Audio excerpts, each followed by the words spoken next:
1. Dead Children's Playground, Huntsville, Alabama. In Huntsville, Alabama, an ordinary-looking playground called Maple Hill Park, or Dorse Park, is shrouded in a dark past and present. Many children and adults are buried nearby as a result of the tragic Spanish flu pandemic of 1918. The pandemic took the lives of more than 50 million men, women, and children. Despite the fact that there is no official count of how many children died or were buried in Huntsville during the pandemic, the number could be in the hundreds. The adjoining land is occupied by Maple Hill Cemetery. As the cemetery expanded, one night the playground equipment was taken off the property by the city. The community felt such an attachment to this area that they quickly demanded that it be declared a protected area and new playground equipment was installed immediately. This is where the story takes a dark turn. There is a field that is near the playground and holds an extremely dark secret. Local legend has it that an unidentified serial child murderer led a reign of terror in the town in the 1960s. He would abduct and murder, then dump the bodies in this field. He would then use the trailheads and old mining shafts to live and remain unnoticed. The murder cases still remain open and unsolved to this day. There are also multiple children buried close to the field at the edge of the cemetery and across the road. Even though the old equipment is gone, the children still seem to enjoy their playtime in the park. People that have visited the Dead Children's Playground have reported strange phenomena happening after dark on the playground, such as sounds of little children's feet running through the park, dust being kicked up as though kids are running through the park, kids laughing, and swings going back and forth all by themselves, even though there is absolutely no wind pushing them. Passerbys often report the same incidents, along with hearing children call out to them, orbs of light around the playground, or even spectral figures. Most people will try to explain the colored lights as reflections off something. However, there is a 29-foot vertical cliff wall directly behind where the lights are seen. Locals try to avoid the place at all costs. What was supposed to be an area of peace and tranquility for children could turn out to possibly be the gravesite for many of them. This is a dark time in history leaves behind a sing-song rhyme that is chilling to hear. I had a bird. Its name was Enza. I opened the window, and influenza. What do you think of the Dead Children's Playground?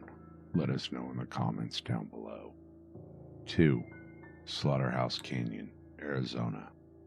Just southwest of Kingman, Arizona lies Luna's Canyon, also known as Slaughterhouse Canyon. The legend says that during the 1800s, a family lived in a wooden shack at the bottom of the canyon. The father would often leave for days or even weeks at a time in search of food, clothing, gold, or anything that could be used in their hard times. But one day, the father left and never returned. Apparently, the man had become another victim of the gold rush. His wife waited for her husband for many days after his expected return and soon realized that something was terribly wrong. The food started to dwindle until there was none left. The mother and her children soon began to starve. The pain screams of the children drove the mother insane and she murdered them to end their suffering. The woman then carried what was left of her children down to the edge of the river and tossed them in. She collapsed in a blood-soaked heap and began to wail loudly for her children. She was overcome with sadness and guilt. She remained on the river bank and continued to scream and wail until the next morning when she would take her own life. She died crying for the children that she had murdered. If you visit this canyon, it is said that you can literally feel the anguish and sorrow in the air, and at night you can often hear the cries of the family as they wait, starving for the father that would never return. 3. Dog Boy of Arkansas. The legend of the Dog Boy originates from Quittem, Arkansas. Quittem is not only one of the oldest communities in the state, but it's also served as a trade route between Memphis, Tennessee and Little Rock, Arkansas. The Lord lives at 65 Mulberry Street in Quittem. The house was built in the 1890s and was the former residence of Benjamin Jackson, a World War II veteran. However, the house was most noted as the home of the Bettis family. Floyd and Elaine Bettis were a couple in the community that were well-liked and known as good people. They moved into the house in 1954 after Elaine Bettis gave birth to Gerald Floyd Bettis. Gerald was the complete opposite of the way his parents were known to be in the area. He was said to be seen as rude, cruel, and a brat despite the home he was raised in. Gerald was known for collecting neighborhood cats and dogs. The neighbors and other passerbys claimed to hear the howls and screams of the animals as Gerald tortured them in the home, and he earned his name, the Dog Boy. As Gerald grew, he began adding on to the home for more and more room for more animals. But that was not the full extent of his evil behavior. Neighbors were told by Gerald's parents that most of the time was spent locked up on the top floor of their home in their elderly years. The 6'4", 300-pound man was not only torturing animals, but his parents as well. They were to stay locked up on the top floor of their own home, and they were only fed when Gerald felt like giving them food. After Floyd's death in 1981 from an accidental fall, Gerald's mother was taken from the home and put into protective custody after she reported the abuse from their son. Gerald was arrested in the late 1980s, and he died of an overdose in May of 1988. His mother later passed in 1995, and the house was taken over by Reba Carter, after which it was sold to Tony Weaver. This tragic house at 65 Mulberry Street is still the talk of the town to this day, and it is said that Gerard can still be seen moving through the house and moving things around. What do you think of this urban legend? Let us know in the comments down below. While hiking late one evening in the Santa Lucia Mountains, you can't help but get the feeling that something is lurking nearby. The feeling of eyes on your back. As you peer beyond the dusky peaks, you see a faint figures contrasting against the sunset. The tall shadow-like apparitions stare back at you, but before you can make out more of them, they're gone. For 300 years, the tale of the Dark Watchers has been told throughout California. The Dark Watchers are featureless silhouettes with wide-brimmed hats and walking sticks. Known to the Spanish settlers in the 18th century as Los Vigilantes Obscuros, they are said to simply watch over hikers and wanderers of the San Lucia Mountains in Big Sur. Accounts by Spanish settlers detail them as beings that tower over other mere mortals at 10 feet tall, draped in dark cloaks and wearing large brim hats. These creatures appear to be harmless at safe distances, but anyone that has dared to approach them, they have simply vanished without a trace. Many groups of people have tried to explain these creatures, but no one can know for certain. Modern science suggests that they are simply hallucinations and nothing more, as there is no physical evidence to prove otherwise. One theory is that these visions are a result of pareidolia, during which the brain struggles to find sense of recognition and patterns in alien surroundings. This phenomenon is known to the German locals of Harz Mountains as Broken Spectre. Named after the Broken Peak, it explains that an observer's shadow is amplified by the surrounding mist before disappearing. Some also imply that it could be a human brain seeing images in swaying trees due to low oxygen levels at high altitudes. This phenomenon was in fact so well known that it's even referenced in the works of John Steinbeck, author of American classics such as Of Mice and Men and Grapes of Wrath.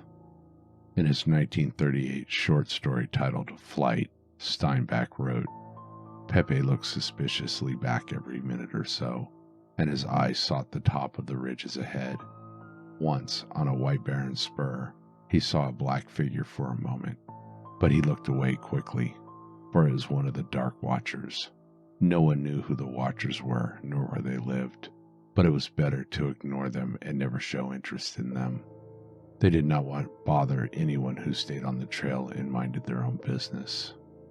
So next time you're out on a hike and you think your eyes are playing tricks on you with some looming figure on the horizon, they might not be deceiving you." 5. Nightmarchers, Hawaii. According to the legend, the Nightmarchers are a group of fallen Hawaiian warrior spirits or apparitions dressed in battle armor that is said to wander the island at night in search of their next battle. They may also be seen during the day if they are escorting one of their own to the afterlife. These warriors are often seen carrying clubs, spears, and other weapons with them as they march. They are also said to be blowing conch shells and beating primitive drums as they march into the night. Despite the sounds that may be heard, the feet of the night marching spirits never actually touch the ground. They just move in such a way as if they were marching while holding torches and chanting as if they were going to battle. Any barriers or even buildings in the way of these marchers will not change their path. Those lucky enough to see them have watched them walk straight through walls and continue marching. Anyone who is said to disturb their ritualistic march or disrespect the spectacle is said to meet a violent and gruesome death.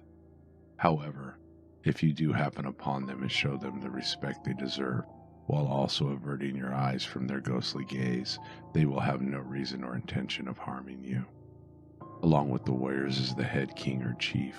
No part of the chief shall meet the eyes of mortals, so if a mortal should happen to glance upon him, disrespectful or otherwise, will immediately be incinerated on the spot. Also, if the chief is fond of the drumming and chanting, they will be much louder. If not, the mass can move as silently as the night itself. So if you're ever in Hawaii, be careful of the ghostly marchers. 7. Water Babies of Massacre Rocks, Idaho. There is a state park in Pocatello, Idaho, called Massacre State Rocks Park.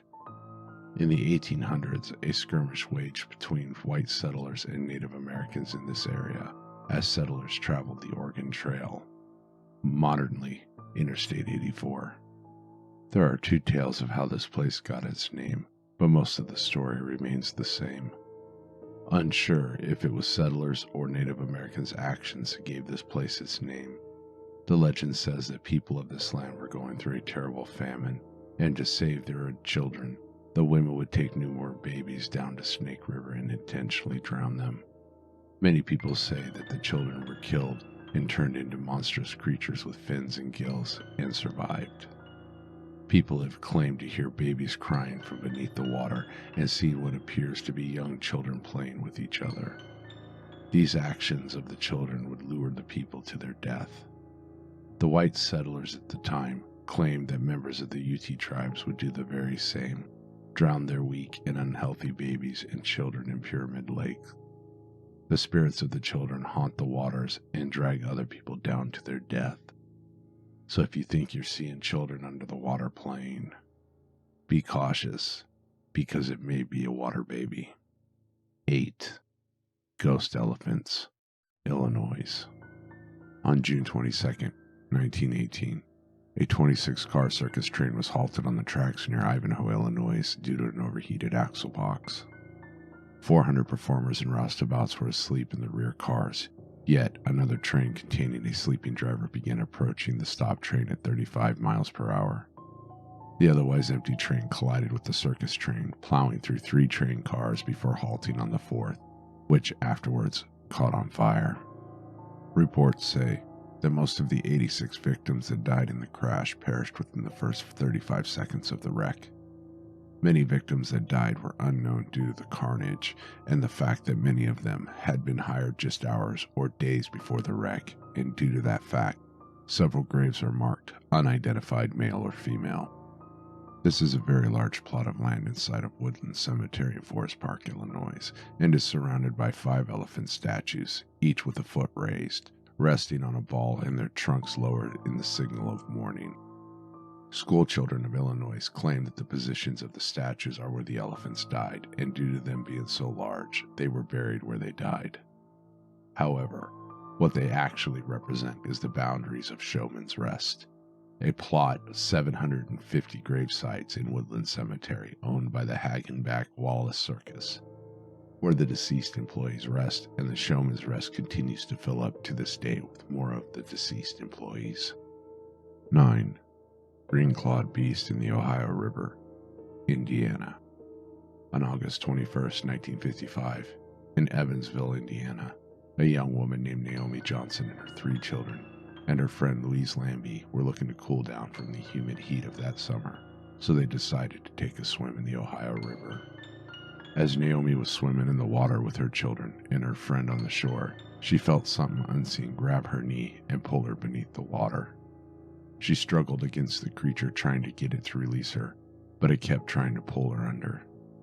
When Louise noticed that Naomi was in distress, she went over with an inner tube, and Naomi was able to break free from the creature and get back to shore.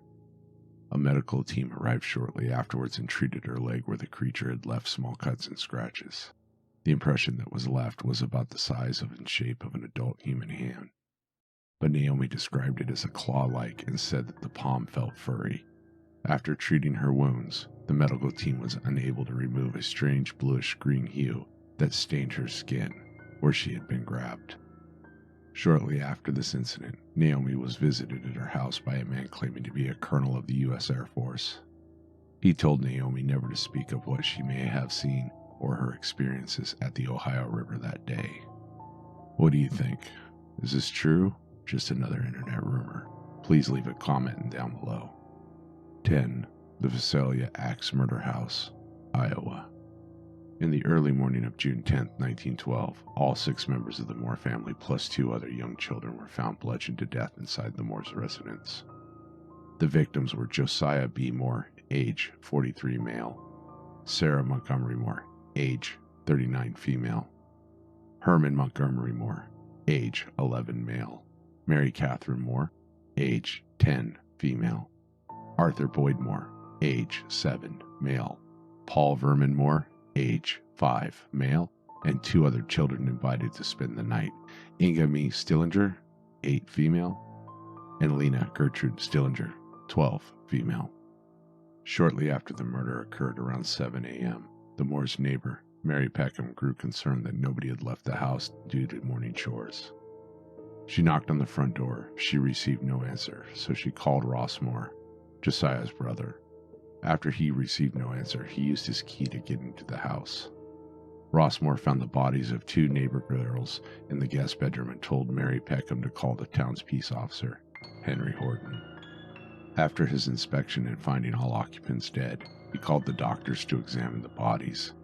Doctors concluded that the murders happened between 12 a.m. and 5 a.m. the same morning. The murder weapon was an axe that was found next to the Stilling girls in the guest bedroom, where also a 4-pound slab of bacon was found from the family's icebox. It was speculated that the killer may have had something personal against Josiah due to the fact that he was beaten far more than any of the others, and he was the only person beaten with the blade end of the axe rather than the blunt side. Authorities found 2 spent cigarettes in the attic where the killer or killers must have been waiting for the victims to fall asleep before moving in on them. Throughout the investigation, there were 6 possible suspects among others who were tried: Reverend George Kelly, Frank F. Jones, William Mansfield, Loving Mitchell, Paul Mueller, and Henry Lee Moore, no relation. All of the suspects were tried in the murder, but all were exonerated. No person was ever actually charged with a crime, and the case still remains unsolved to this day. But the house is now a monument of this tragic day and still stands at 508 East 2nd Street in Villisca, Iowa. People are allowed to take a tour, but only if you could pay the fee, and if you do, you just might hear the echoes of the past from the spirits that are trapped in time from that gruesome murder. What do you think? Ever read up on this one? If you have, give us some information down in the comments. 11. Riverdale Road, Colorado. An 11-mile stretch of road leading from Brighton to Thornton, Colorado, called Riverdale Road, has a terrifying backstory and a reputation as the most haunted road in the country. Riverdale Road is said to be the home of countless hauntings, phantom joggers, and even the gates of hell. There are countless hauntings on this road, so I will name the most notable in addition to the disembodied spirits of the people and even headless animals. There is said to be a phantom Camaro that patrols this road at night and even during the day. This area of land is not only known to be the site of a witch trial during the 17th century, but the land is also said to be sacred to the Native American tribes that used to reside here.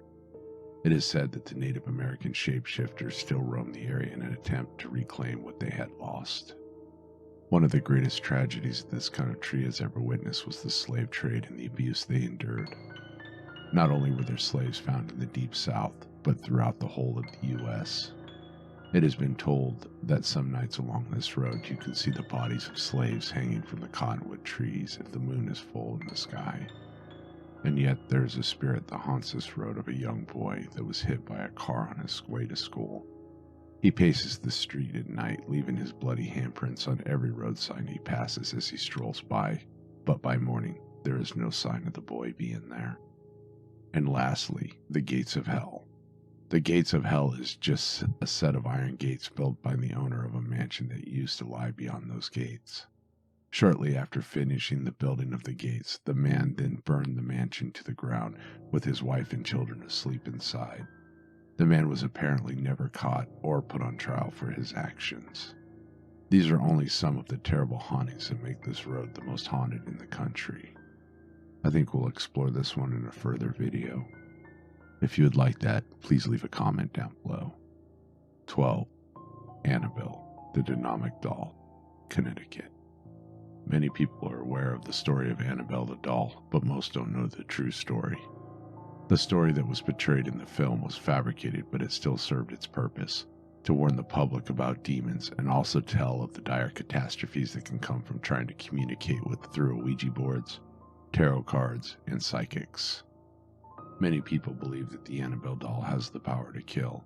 According to the film, on the Annabelle case that states, a man was asked to leave the Warrens Occult Museum for taunting the doll, and later that same day, the man had been killed in a motorcycle crash. The real Annabelle story started in 1970 when a 28-year-old nurse received a Raggedy Ann doll as a birthday present. Shortly afterwards, small things began to occur, like the nurse and her roommate began to notice the doll changing positions on its own. Then they would find pieces of parchment with messages written on it such as, "Help me, help us." And that was even more chilling due to the fact that there was no parchment in the house.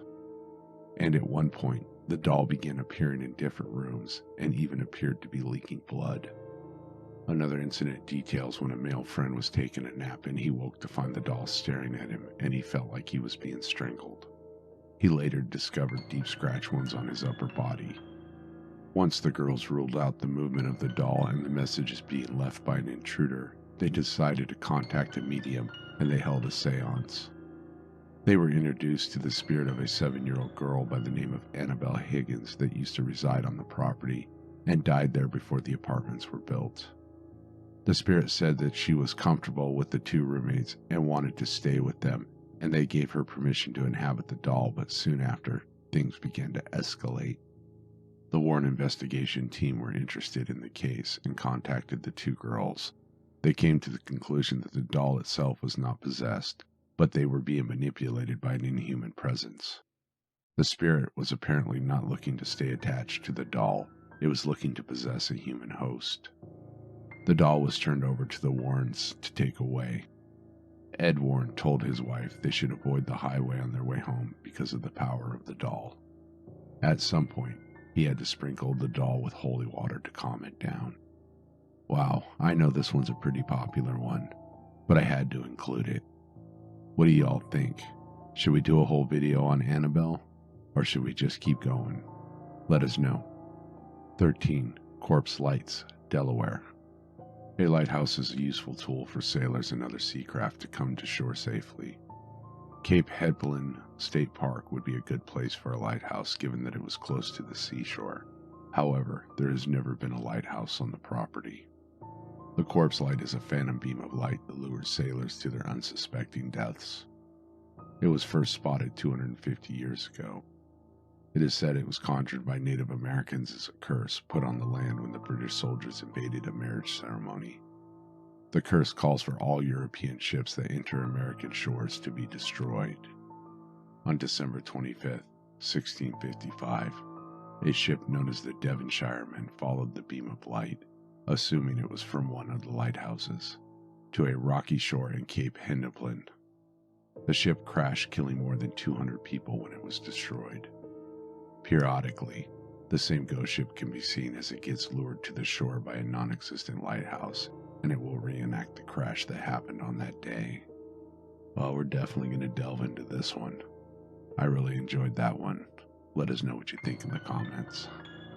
Here's one that we all probably know and have heard many times, but no list would be complete without it. 14. The Devil's Chair, Florida. There are many adaptations of this legend, but they all have one thing in common. The Devil's Chair is a large memorial sculpture made of brick at Lake Helen Cassadaga Cemetery in Cassadaga, Florida. The chair has been said to come from many places, But all the stories of this legend all share something in common. If you leave a can of unopened beer on the seat, the can will still be sealed where you left it, but empty. This chair has been said to be the throne of Satan himself. It was said to be provided by the cemetery for a place to sit and mourn their loved ones. A story even circulates that if you sit in the chair, you will be visited by the devil. And if you sit on the chair at midnight, the devil himself will speak to you. The only thing that seems to hold all these stories together is a can of beer. Lewis Gates, a medium and historian and folklore expert, his real truth of the story would go like this. A man that lost his wife in 1920s was buried in the cemetery. The man would walk there every day and sit beside her grave. The man had very bad arthritis, and the walk and sitting on the ground would begin to take its toll on his joints. So he built a large brick chair so he could rest beside his wife's grave. Not sure what to think of this one. Is it really the devil's chair? Will the devil himself come talk to you? Or was this just an elderly widower looking to sit and visit with his deceased wife? A touching story, really. You decide. Let us know your opinion in the comments. 15. The Cursed Pillars, Georgia. The Cursed Pillar used to reside on the east side of 5th Street at the edge of a parking lot for a water store called The Source. The pillar was destroyed in a car crash on December 17, 2016. It was also previously destroyed and rebuilt in 1935 and 1938 in similar crashes. Augusta said that it would again be rebuilt, but it hasn't been. The pillar used to be a part of a downtown market. According to its accompanying plaque, an evangelist wanted to stand beside it and preach but was forbidden by authorities. The evangelist then declared that the market would be destroyed. However, the pillar would be left unharmed. Shortly after, a tornado blew through Augusta, destroying the market, but the pillar was the only thing left standing. The curse would continue to wreak havoc in the area still. The story said that anyone who attempted to move it would die. In 1931, Augusta mayor hired press agents to spread the word about the curse of the pillar. Accounts up until the 1950s tell of several highway workers that were struck by lightning or killed by their own machinery when they did try to move it. The curse would continue, and it is said that anyone that even touches it will die. However, there has been no evidence of this part of the legend to suggest it was true. The curse was thought to actually have been broken before the pillar was destroyed. Bill, a small store owner, received a visitor in his store, and he said he was going to knock it down. True to his word, the man went 2 stories down, purchased a sledgehammer from the pawn shop, and began to wail on it. After the 3rd swing, Bill decided to call the police. The police showed up shortly to arrest the man and gave the sledgehammer to Bill. The attack that was taken on the pillar has remained unchallenged to this day. Thank you all for sticking this with me. I know it's been a long time since I've produced any content, but we're back.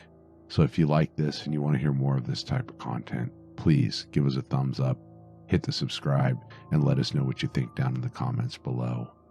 Next, we're going to go back to our Tower series and we're going to get that finished. So thank you again for joining me, and have a good night.